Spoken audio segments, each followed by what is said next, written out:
بسم اللہ الرحمن الرحیم۔ معزز سامعین السلام علیکم۔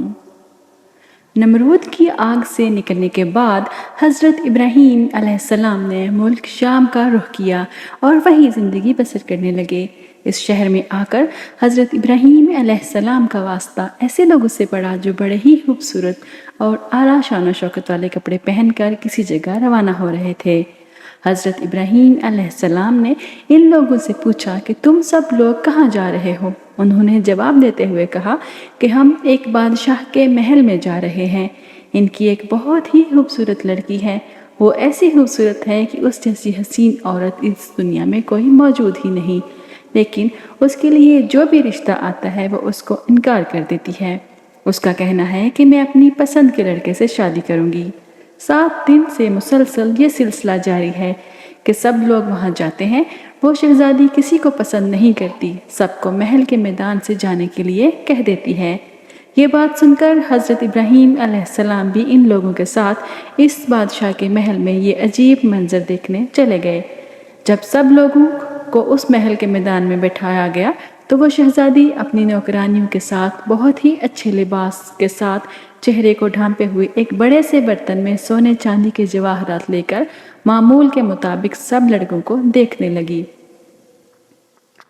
شہزادی نے دور سے دیکھا کہ آج ان لڑکوں میں ایک ایسا لڑکا ہے جس کی پیشانی نور سے چمک رہی ہے۔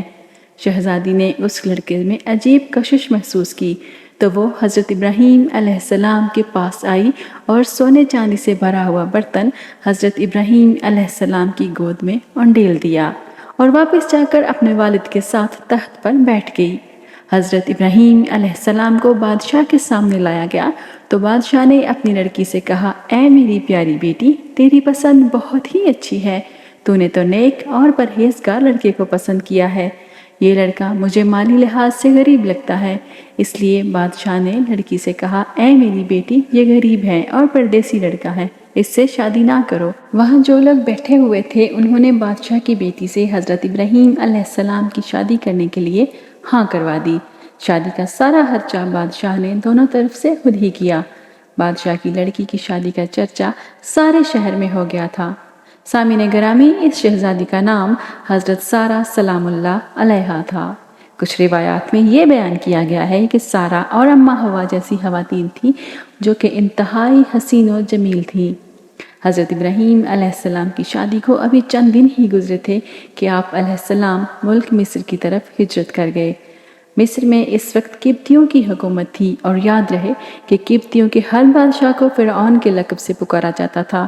کچھ لوگ سمجھتے ہیں کہ فرعون خاص اس بادشاہ کا نام تھا جو حضرت موسیٰ علیہ السلام کے زمانے میں تھا، جبکہ فرعون کسی بھی بادشاہ کا نام تاریخ میں نہیں ہے۔ فرعون ایک لقب ہے جو کہ قبطیوں کے تمام بادشاہوں کے لیے بولا جاتا تھا۔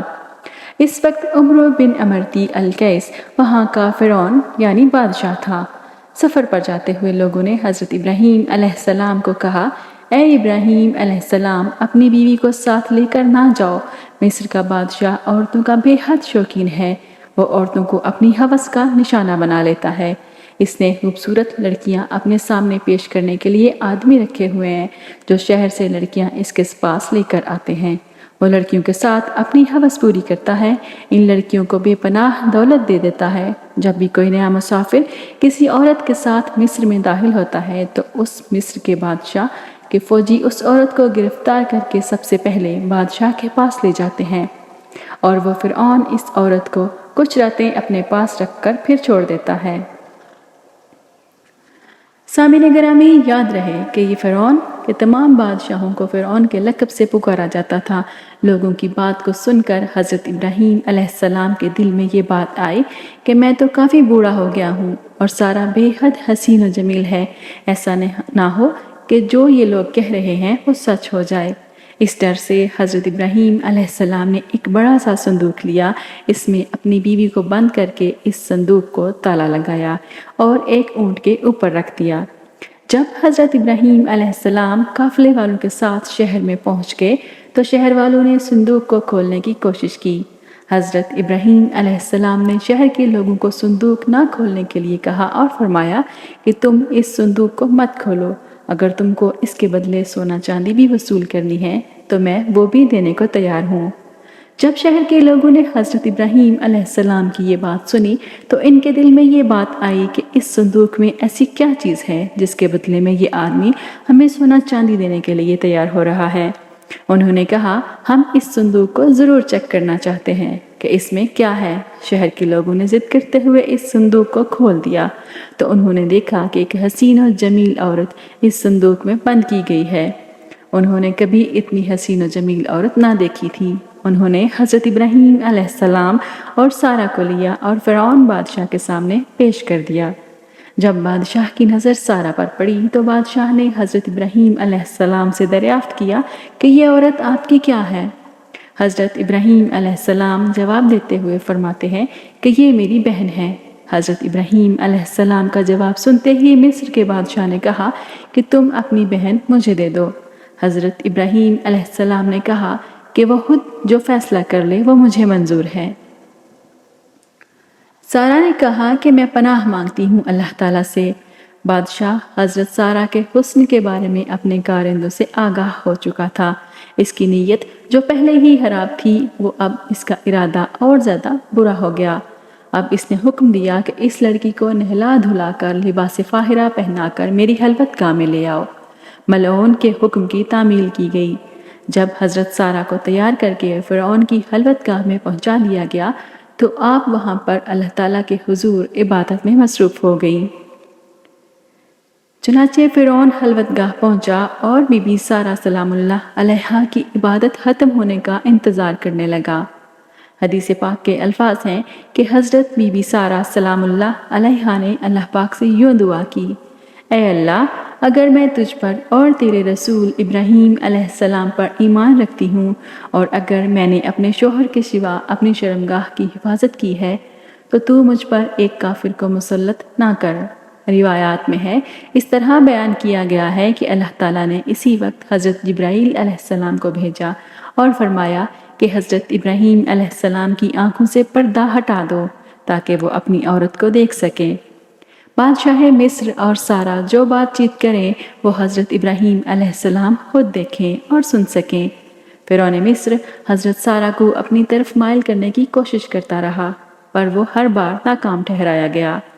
پھر اس نے سارہ بی بی کے ساتھ زبردستی کرنا چاہی تو اللہ تعالیٰ کی طرف سے زمین پھٹ گئی اور بادشاہ مصر اپنے زانوں تک زمین کے اندر گھس گیا۔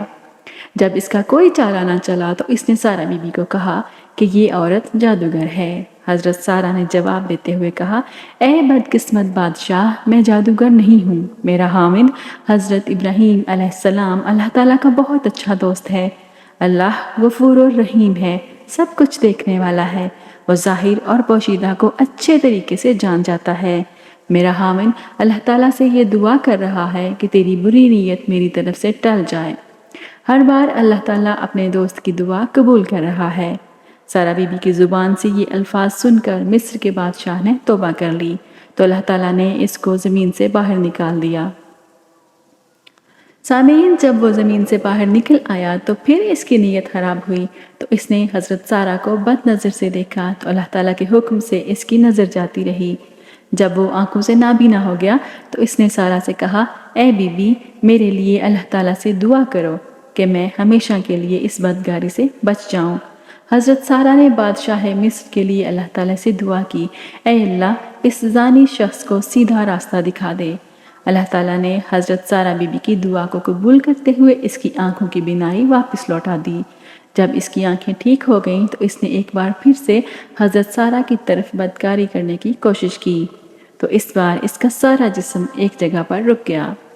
اس نے پھر حضرت بی بی سارہ سے دعا کی درخواست کی تو سارہ نے جواب دیتے ہوئے کہا، اے بدقسمت، تو اپنی حرکتوں سے باز نہیں آ رہا ہے، یہ سب دعا میرا خاوند کر رہا ہے، اب اس کی مرضی ہے کہ وہ تیرے لیے دعا کرتا ہے یا نہیں کرتا۔ مصر کے بادشاہ نے حکم دیا کہ حضرت ابراہیم علیہ السلام کو میرے سامنے لایا جائے۔ حضرت ابراہیم علیہ السلام کو مصر کے بادشاہ کے سامنے لایا گیا۔ ملعون نے حضرت ابراہیم علیہ السلام کو کہا، اے ابراہیم علیہ السلام، میرے لیے دعا کرو، میں بہت ہی بے شرم انسان ہوں، میں نے تیرے ساتھ بہت ہی برا کرنے کی کوشش کی ہے۔ حضرت ابراہیم علیہ السلام نے فرمایا کہ یہ سب کچھ میرا خدا کر رہا ہے جو بڑا ہی رحیم اور کریم ہے۔ بادشاہ نے اپنی بیٹی حسین و جمیل سارہ کے سامنے پیش کر دی اور کہا، اے اللہ کی نیک بندی، میں تم کو بی بی ہاجرہ شکرانے کے طور پر بطور ہدیہ پیش کرتا ہوں۔ جو گناہ مجھ سے ہوا ہے تو مجھے اللہ کے واسطے معاف کر دیجئے۔ روایات میں ہے کہ حضرت ابراہیم علیہ السلام اور ہاجرہ کو ساتھ لے کر کنعان کی طرف تشریف لے گئے۔ حضرت سارہ راستے میں حضرت ابراہیم علیہ السلام کو سب گزرا ہوا وقت بتانے لگی تو حضرت ابراہیم علیہ السلام نے فرمایا، اے سارہ تم بے فکر رہو، اللہ تعالیٰ نے میری آنکھوں سے پردہ غیب کو دور کر دیا تھا۔ میں آپ اور مصر کے بادشاہ کی ہر بات کو سن سکتا تھا اور آپ دونوں کو دیکھ رہا تھا۔ تم کو کسی بات کو بتانے کی ضرورت نہیں ہے۔ روایات میں ہے کہ اس کے بعد حضرت سارہ نے حضرت ہاجرہ کی شادی حضرت ابراہیم علیہ السلام کے ساتھ کرا دی۔ مصر سے آئے ہوئے 10 سال گزر گئے تھے کہ اللہ تعالیٰ نے سارہ اور حضرت ابراہیم علیہ السلام کو ابھی تک اولاد کی نعمت سے مالا مال نہیں کیا تھا، یہاں تک کہ اللہ تعالیٰ نے حضرت ابراہیم علیہ السلام کو اولاد عطا کرنے کا وعدہ کیا ہوا تھا۔ سارہ نے حضرت ابراہیم علیہ السلام کو کہا، اے ابراہیم علیہ السلام، مجھ کو کوئی امید نظر نہیں آتی کہ اللہ تعالیٰ مجھ کو اولاد دے گا۔ روایات میں ہے کہ حضرت ابراہیم علیہ السلام کی ہاجرہ کے ساتھ شادی کے 1 سال بعد ہی اللہ تعالیٰ نے حضرت ہاجرہ کے بطن سے حضرت اسماعیل علیہ السلام کو پیدا کیا تھا۔ جب حضرت ابراہیم علیہ السلام کی عمر 100 سال اور حضرت سارہ کی عمر 90 سال کو پہنچی تو اللہ تعالیٰ نے حضرت سارہ کو بھی ایک بیٹے کی نعمت سے نواز دیا جس کا نام اسحاق علیہ السلام رکھا گیا، جس کا ذکر قرآن پاک میں اس طرح سے بیان کیا گیا ہے، ہم نے سارہ کو اسحاق کی اور اس کے بعد یعقوب کی خوشخبری دی۔ سارہ نے کہا، او میرے خدا، میرے گھر بچہ ہوگا، میں اور میرا شوہر تو بوڑھے ہو چکے ہیں، یہ تو بڑی ہی عجیب بات ہے۔ انہوں نے کہا کہ تم اللہ کی قدرت کو تعجب کرتی ہو، اے اہل بیت، تم پر اس کی برکتیں اور رحمتیں ہیں۔ روایات میں ہے کہ جب حضرت اسحاق کی ولادت ہوئی تو حضرت اسماعیل علیہ السلام کی عمر تقریباً 13 یا 14 سال کی ہوگی۔ کچھ روایات میں ہے کہ حضرت ابراہیم علیہ السلام کی ان شادیوں کے علاوہ 2 اور شادیوں کا بھی ذکر کیا جاتا ہے۔ حضرت ابراہیم علیہ السلام کی 4 بیویاں تھیں۔ روایات میں ہے کہ حضرت سارہ کا جب وصال ہو گیا تو حضرت ابراہیم علیہ السلام نے تیسری شادی کر لی تھی۔ تیسری بیوی کا نام کنتورہ تھا۔ اس بیوی سے حضرت ابراہیم علیہ السلام کو اللہ تعالیٰ نے 6 لڑکوں سے نوازا تھا۔ اس کے بعد حضرت ابراہیم علیہ السلام کے نکاح میں ایک اور عورت بھی آئی جس کا نام حجورہ تھا۔ روایات میں ہے کہ اس عورت کے بطن سے اللہ تعالیٰ نے حضرت ابراہیم علیہ السلام کو 7 بیٹوں کی خوشی سے مالا مال کیا۔ معزز سامعین، مجھے امید ہے کہ آپ کو آج کی ویڈیو اچھی لگی ہوگی، اسے دوستوں کے ساتھ ضرور شیئر کیجیے اور لائک کر دیجیے۔ اگر آپ میرے چینل پر نئے ہیں تو بیل آئیکن کو ضرور دبائیے اور میرے چینل کو جلدی سے سبسکرائب کر لیجیے۔ اپنا اور دوسروں کا بہت سارا خیال رکھیے۔ زہرا آپا کو اجازت دیجیے، پھر ملیں گے انشاءاللہ۔ اللہ حافظ۔